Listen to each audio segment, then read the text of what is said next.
Remember the exciting, unpredictable and entertaining 2015-16 Republican presidential debates? Who would candidate Donald Trump take down this week? How would he dominate media questioners yet again? Whether you were for Trump, appalled by him or just curious, each debate was worth watching. Debate descends into melee over health care, Obama, socialism as Dems struggled to show unity. Trump was so different and so cheerfully direct and aggressive that people began to see the debates as a sort of reality TV, which is what they should be. Our country is better when more people want to watch political debates and participate in elections. By contrast, Thursday's Democratic debate was a bore, with an old-time politician tone that made it painful to sit through.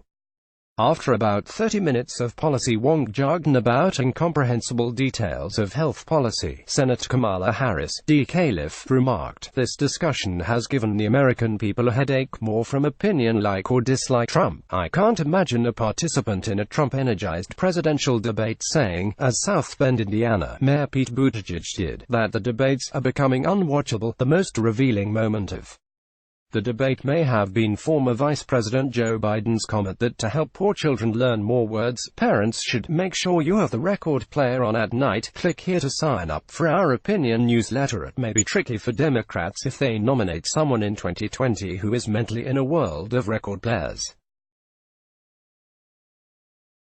It will be quite difficult to try to be the party of the future when you have a candidate of the past. Similarly, the more radical candidates, virtually everyone other than the two semi-moderates Biden and Sen. Amy Klobuchar, D-Min, seem to be in a contest to alienate the most Americans. Just in case the talk about Medicare for all, getting rid of private insurance, defunding charter schools and the usual left-wing radicalism wasn't enough, former Representative Beto O'Rourke of Texas set the classic example of driving away voters and alienating entire regions of the country. Similarly, the more radical candidates, virtually everyone other than the two semi-moderates Biden and Sen. Amy Klobuchar, D-Min, seem to be in a contest to alienate the most Americans.